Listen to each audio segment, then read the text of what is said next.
یہاں سے تفصیل 20 صفحے سے بات کو ثابت کرتا کہ قرآن کی ایک عالمگیر کتاب ہے، اس کے معنی 12 صدیے کسی ایک صدی میں بھی ایسے نہیں ہے سمجھے جاتے نہ رہے، بلکہ قرآن کے بارے میں اللہ فرماتا ہے اِنَّا نَحْنُ نَزَّلْنَا الذِّكْرَ وَإِنَّا لَهُ لَحَافِظُونَ۔ مفسرین نے کہا یہ دیکھا ہے کہ الفاظ کی حفاظت ہے، بلکہ یہ دیکھا ہے کہ معنی حفاظت ہے۔ خود فیصلہ کر لیجیے مولوی صاحب کہاں پڑھے ہیں؟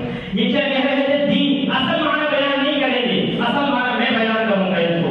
یہ کتاب ہے تحریک اسلامی کا نظر، بات نیچے نام دیکھیے، سید ابو الاعلیٰ مودودی، یہی کی کتاب سے لکھتے ہیں کہ دین کے معنی اطاعت کے ہیں، اور سننا دین کے معنی اطاعت کے ہیں۔ کیش اور مذہب کے لیے جو دین کا لفظ استعمال ہوتا ہے یہ اس کا اصل موضوع لہو نہیں ہے، مذہب کے لیے دین استعمال نہیں ہوا ہے، آگے دیکھیے، بلکہ اس کو دین اس وجہ سے کہتے ہیں کہ اس میں بھی انسان خیال و عمل کے خاص سسٹم کی اطاعت کرتا ہے۔ سسٹم کے لفظ کو غور کریے گا، دراصل دین کا جو قریب قریب وہی معنی رکھتا ہے جو زمانے حال میں اسٹیٹ کے معنی ہے۔ اسٹیٹ کے معنی ریاست، پھر بات رکھیے ابھی بتا دیں کہ اسٹیٹ کے معنی کیا ہے۔ دین کا مفہوم بھی اور یہ اسٹیٹ ہے، یہی دین لوگوں کے کسی بالا تر اقتدار کو تسلیم کر کے اس کی اطاعت کرنا، یہ اسٹیٹ ہے، یہی دین کا مفہوم بھی ہے۔ یہ ہوئی ایک کتاب۔ دوسری کتاب جس سے یہ معنی بیان کر رہے تھے، قرآن کی 4 بنیادی اصطلاحیں، دین کا ایک جامع مفہوم اصطلاح صفحہ نمبر 132 پر لکھتے ہیں کہ دین دوبارہ دنیا کی کسی زبان میں اوپر کی تشریح انہوں نے پڑھی، آگے کی نہیں پڑھی، اس لیے میں پڑھ رہا ہوں کہ غالباً دنیا کی کسی بھی زبان میں کوئی اصطلاح ایسی جامع نہیں ہے جو اس پورے نظام پر حاوی ہو۔ موجودہ زمانے کا لفظ اسٹیٹ کسی حد تک اس کے قریب پہنچ گیا ہے، دیکھیے کہاں تک ہے۔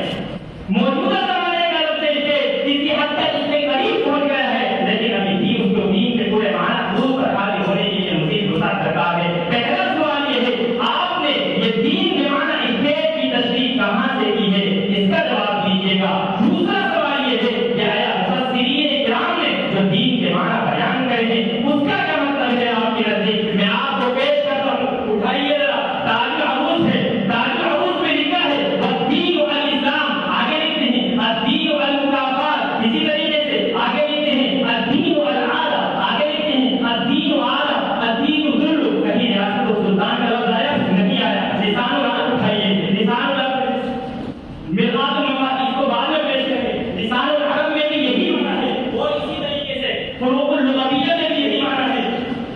فروق اللغویہ میں لکھتے ہیں الدین وهو الطاعة العامة التي يجازى عليه بالثواب مثل قوله تعالى إن الدين عند الله الإسلام۔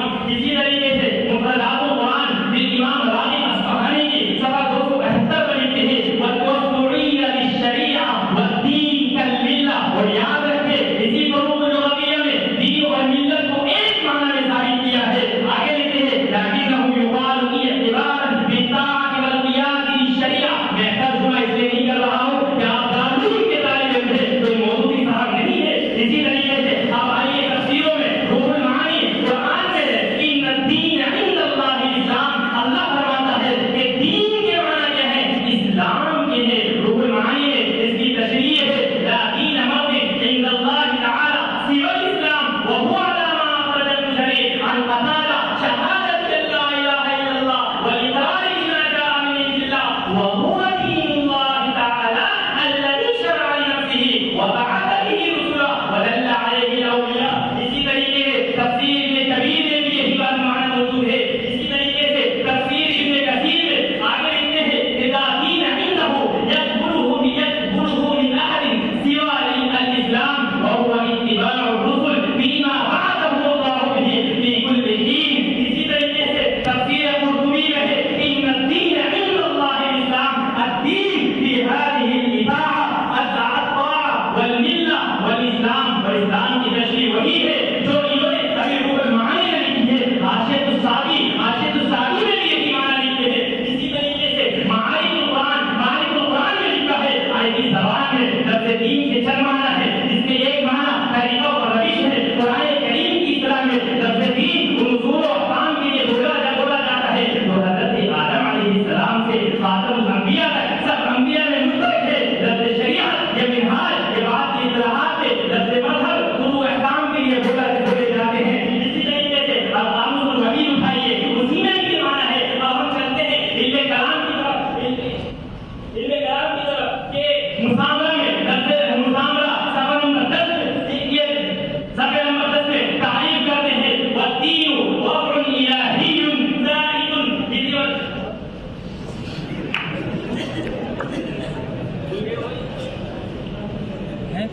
معنی دکھائیں گے. ہم مودودی صاحب نہیں ہیں کہ معنی الٹ پلٹ کر کے نکل جائیں. معنی پورا دکھائیں گے. والدین